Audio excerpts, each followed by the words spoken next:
Hello everybody, welcome to One Academy. So today we are here to start our next topic, that is an imperial capital, Vijayanagar. Before coming to our topic, I would like to inform you that Vani ma'am has started a foundation course on Indian polity on an academy platform. So if you want to take plus subscription, you can put her referral code, that is Vani Mehra, to avail 10% discount, as well as you will get her personal mentorship throughout your preparation. For more information, you can see the description box given below. So without wasting much time, I would like to come on our topic, that is Vijayanagar. As the name suggests, it is the city of victory. Vijay means victory, and it was both city and empire. So this empire was founded in 14th century, and it in its heyday it stretched from river Krishna in the north to the extreme south of the peninsula. ये reason बताया गया कहाँ से कहाँ तक था उनका फैलाव. So in 1565 the city was sacked and subsequently deserted. Although it fell into ruin in the 17th-18th century, it lived on the memory of people living in the Krishna Tungabhadra doab. Means doab जो होता है वो दो नदियों के बीच की जो जगह होती है उसे डुआब कहते हैं. तो कृष्णा और तुंगभद्रा नदी के जो बीच में रहते थे उन लोगों की यादों से रिलेट किया गया, मेमोरीज में है उनके. दे remembered it as Hampi.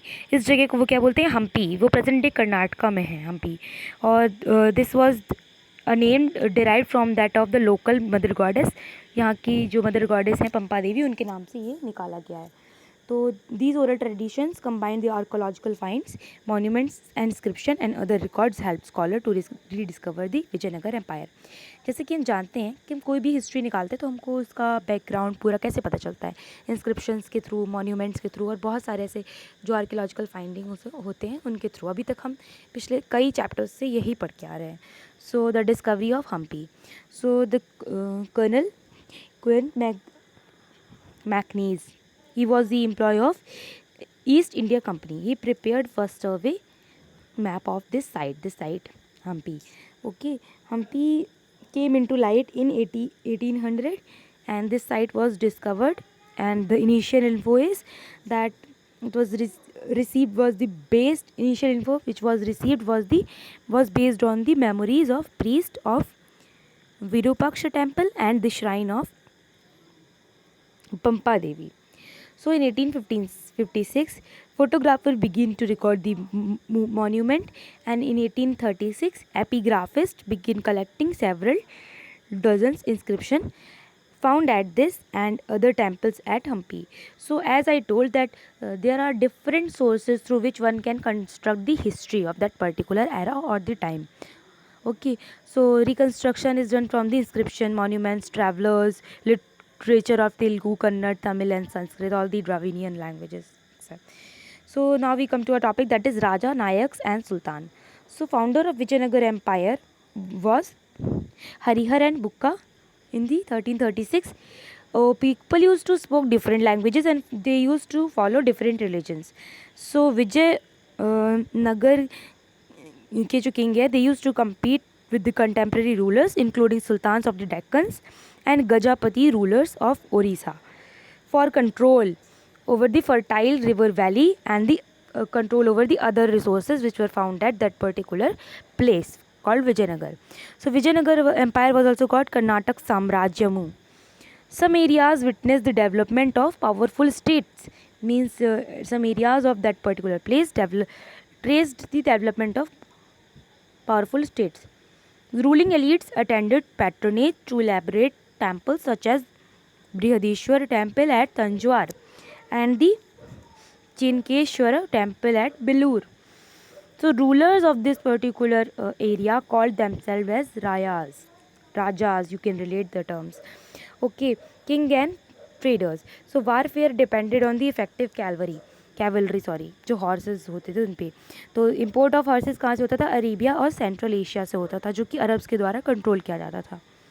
Local merchant community जो हैं इनको ये नाम से बोला जाता था, और ये हॉर्स मर्चेंट्स मतलब कि इनके सेल और एक्सचेंजेस में भी ये लोग पार्टिसिपेट करते थे, लोकल मर्चेंट कम्युनिटीज़. 1498 में जैसे ही पुर्तगीज़ आए वेस्ट कोस्ट में, उन्होंने भी अपना ट्रेड एस्टेब्लिश कर दिया. ठीक है, और फिर ये सुपीरियर हो गया और ये भी प्लेयर बन गए, ये लोग भी बहुत अच्छे प्लेयर बन गए इस पूरे ट्रेड के। So Vijayanagar was known for its market, अपने मार्केट के लिए विजयनगर को जाने जाने लगा, जैसे कि उसके मार्केट में स्पाइसेस थी, टेक्सटाइल थी, प्रीशियस स्टोन्स, मतलब ये मेन चीज़ें थी जो वहाँ मिलती थी। और ट्रेड होता था, रेवेन्यू में मिलता था, जो कि प्रॉस्पेरिटी ऑफ स्टेट का रीज़न था। अगर रेवेन्यू जितना मिलेगा उतना ही स्टेट जो है वो समृद्ध होगा। ठीक है, तो अब हम यहाँ पे नेक्स्ट टॉपिक पे चलते हैं, जो कि है the apogee and the decline of the empire. Okay, so within the अगर हम इसकी बात करते हैं तो हमें ये पता चलता है कि with in the polity Clements जो पावर थी वो रूलिंग लिनेज के हाथ में थी, और साथ ही साथ जो मिलिट्री कमांडर्स थे उनके हाथ में भी थी। जो पहली डायनेस्टी थी वो थी संगम डायनेस्टी, और उन्होंने कंट्रोल किया 1485 तक।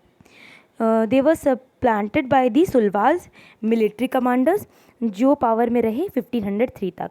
साथ ही साथ वो उनको रिप्लेस किया गया पुलुवास के द्वारा, कृष्णदेव राय जिससे बिलोंग करते थे टुलुवास डायनेस्टी से। तो कृष्णदेव राय का जो रूल था कैरेक्टराइज होता था एक्सपेंशन और कंसोलिडेशन से। ठीक है, तो जो तुंगभद्रा और रिवर और कृष्ण रिवर के बीच का दाव था जिसे रायचूर दायरा कहते थे, और यहाँ पे मतलब it was acquired the ruler of Odisha was subdued and severe defeat were inflicted in the Sultan of Bijapur. Bijapur के बारे में भी हमने पिछले चैप्टर में पढ़ा हुआ था। ठीक है, कृष्णदेव राय जो थे is credited with the building some fine temples, adding impressive gopurams to many important south Indian temples, और उन्होंने भी फाइंड किया सबर्न टाउनशिप विजयनगर के पास जिसे नागलपुरम कहा गया उनकी मदर के बाद। कुछ और भी डिटेल डिस्क्रिप्शंस हैं विजयनगर के बारे में जो come from this time to just after, उनके समय से और उनके बाद के समय से। तो कौन सी डायनेस्टी कब आई, किसने किसको रिप्लेस किया, हमें इस चीज़ के बारे में नॉलेज होना बहुत ज़रूरी है। और किस डायनेस्टी में क्या चीज़ें खास थे, उस समय ट्रेड किस किस चीज़ का होता था, तो ऐसे क्वेश्चंस आ सकते हैं। तो strain begin to show within the imperial structure following Krishnadeva Raya's death. जैसी कृष्णदेव राय जो थे उनकी डेथ हुई उसके बाद से स्ट्रेन आने लगा 1529 में। उनके जो सक्सेसर्स थे वो ट्रबल्ड थे बाय रिबिलियस नायकर्स के द्वारा। जो रिबिलियस होते थे नायकर्स उनके द्वारा ये लोग ट्रबल्ड थे, और मिलिट्री चीफ को ही नायकर्स यहाँ बोला गया है। ठीक है, तो ये 1542 में control at the center had shifted to the another ruling lineage, that of the Aravidu, which remained in power till the end of the 17th century. Control जो था इनका अब सक्सेसर्स तो वीक होने लगे और ट्रबल्ड होने लगे। ठीक है, तो इस पीरियड में क्या हुआ कि मिलिट्री एम्बिशन जो होता था रूलर्स का विजयनगर के, the earlier military ambition of the rulers of Vijayanagar as well as those of the Deccan sultanates resulted in shifting alignments। जो इनका रूल था और डेक्कन सुल्तान्स का भी जो था उनमें क्या रिजल्ट हुआ उनका कि शिफ्टिंग अलाइनमेंट्स होने लगी। फिर क्या होने लगा, eventually this led to an alliance of the sultanate against Vijayanagar. In 1565 Rama the chief minister of Vijayanagar, led the army into the battle at Rakshasi Tangadi, known as Talikota. तो जो अब क्या होता है 1565 के समय पे जब इनकी डेथ हो चुकी थी, उसके बाद जो इनके सक्सेसर आए उनके टाइम पे जो रामा राया चीफ थे, मिनिस्टर थे उसके विजयनगर एम्पायर के, उन्होंने अपनी आर्मी को बैटल में डाल दिया। ये पर्टिकुलर नाम है तालीकोटा। ठीक है, तो जहाँ पे उनकी जो फोर्सेस थी they were routed by the combined armies of Bijapur, Ahmednagar and Golconda. The victorious army sacked the city of Vijayanagar. The city was totally abandoned within a few years. अब जो सिटी थी अबंडन हो गई क्योंकि युद्ध हुआ होगा। ठीक है, उसके बाद ये जो भी इसके परिणाम आए, जो भी रिजल्ट हुआ, उससे सिटी को फिर बैन कर दिया, वो किया गया, अबंडन किया गया। तो अब जो फोकस था एम्पायर का शिफ्ट हो गया ईस्ट की तरफ। ये हमको कुछ प्लेसेस दिख रही हैं, ये तुंगभद्रा कृष्णा के बीच में जो जगह है, इन दोनों के बीच में डाव के, वो विजयनगर एम्पायर है। ठीक है, ये बीजापुर है, गोलकोंडा, ये अभी हमने पढ़ा इसके बारे में। ये पूरा साउथ जो पेनिनसुला का रीजन है ये वो है।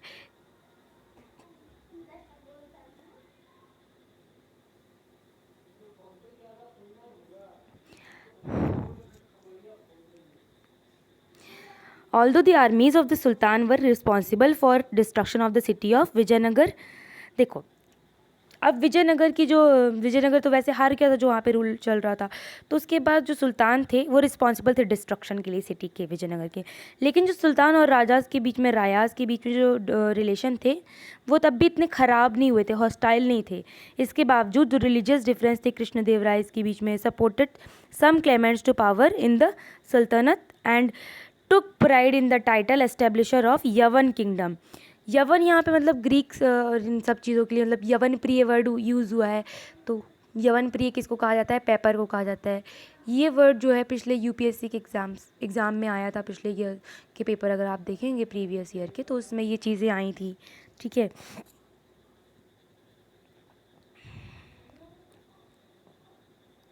अब क्या होता है? The sultan of Bijapur intervened to resolve succession disputes in Vijayanagar.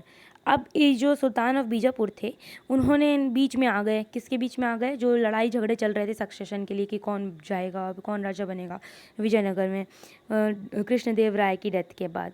In fact जो विजयनगर के किंग थे were seen to ensure the stability of the sultanate and vice वर्सा।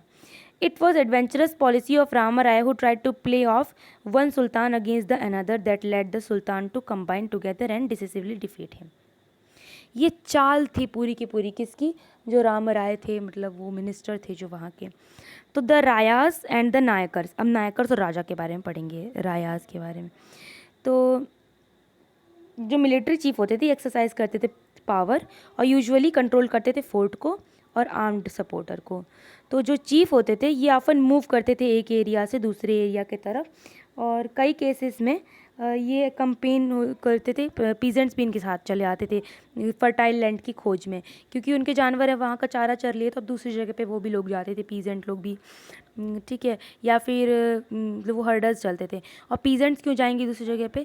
क्योंकि कहीं की जो लैंड है मान लो वो इनफर्टाइल हो गई और अब वहाँ पे वो लोग खेती कर चुके हैं कई दिनों तक, तो वो दूसरी लैंड की सर्च में जाते थे कि वहाँ पे अब हम अपना एग्रीकल्चर स्टैब्लिश करेंगे दोबारा से। इन्हीं चीफ्स को जो है, ये चीफ्स मिलिट्री चीफ्स जो कंट्रोल करते थे फोर्ट को और आर्म्ड सपोर्टर को, तो इन्हें क्या नाम दिया गया? नायकर्स नाम दिया गया। और ये यूजुअली तेलुगु बोलते थे और कन्नड़ बोलते थे। जो कई नायकर्स थे उन्होंने submitted to the authority of the king of the Vijayanagar.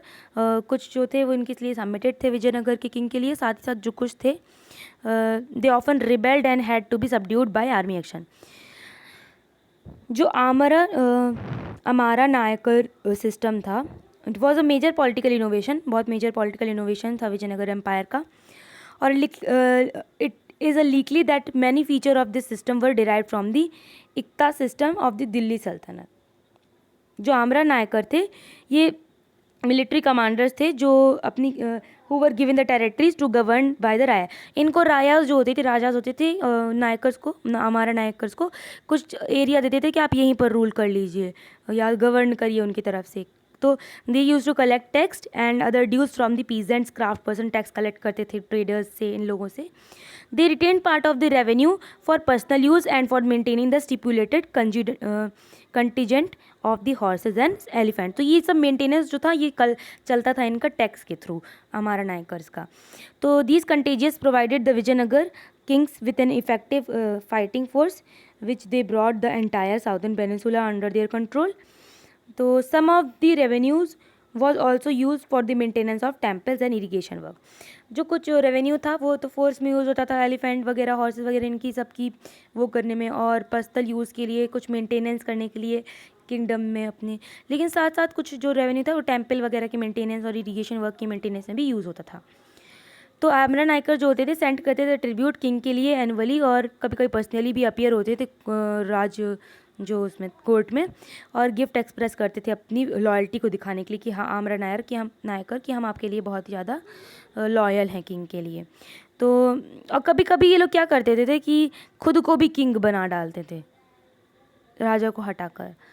अब विजयनगर की हम उसके बारे में पढ़ेंगे, सॉरी, कि जो स्ट्राइकिंग फीचर था, वैसे हम बहुत सारे स्ट्राइकिंग फीचर्स इसके कवर करेंगे। सबसे पहले हम वाटर रिसोर्सेज की बात कर रहे हैं, बाकी सब हम नेक्स्ट लेक्चर में कवर करेंगे।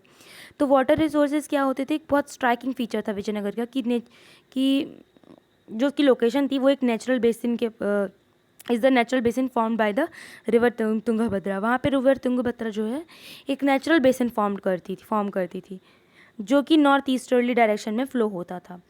और एक सराउंडिंग लैंडस्केप था, किसका, ग्रेनाइट की हिल से मतलब सराउंडेड थी पूरी सिटी, ठीक है।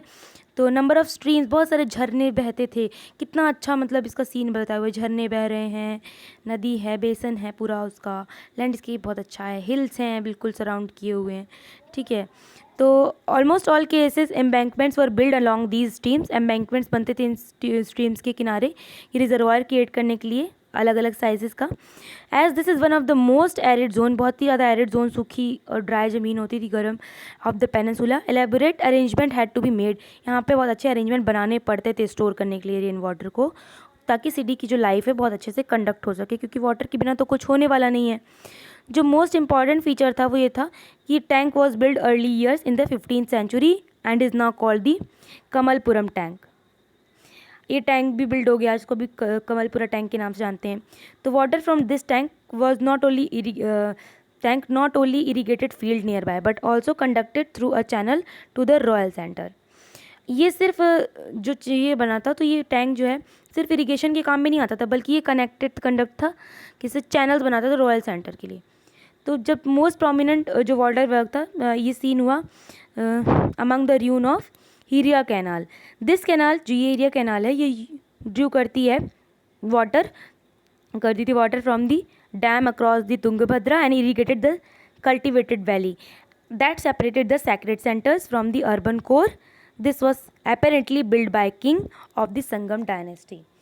यहाँ पे हम संगम डायनेस्टी और वो कृष्णदेव राय वाली, हमने बहुत सारी डायनेस्टीज़ के बारे में पढ़ा। साथ ही साथ हम ये भी जान सकते हैं कि इतनी अच्छी फैसिलिटीज़ थी इरिगेशन की, रेवेन्यू कलेक्शन, कैलवरी डिस्चार्ज और अच्छी अच्छी ये चीज़, इससे इनको पता चलता है कि उनका किंगडम क्यों इम्पीरियल माना गया, उनका किंगडम क्यों इतना वो प्रॉस्पेरस माना गया, क्योंकि पहले जो था कृषि प्रधान था, जो जितनी अच्छी खेती उतना ही अच्छा भरपूर समृद्ध और किंगडम उतनी अच्छा रेवेन्यू। तो अब हम बाकी चीज़ें नेक्स्ट लेक्चर में कवर करेंगे। Thanks for watching. Please like, share and subscribe our channel Vani Academy. We are here to empower, involve and encourage you. Thank you.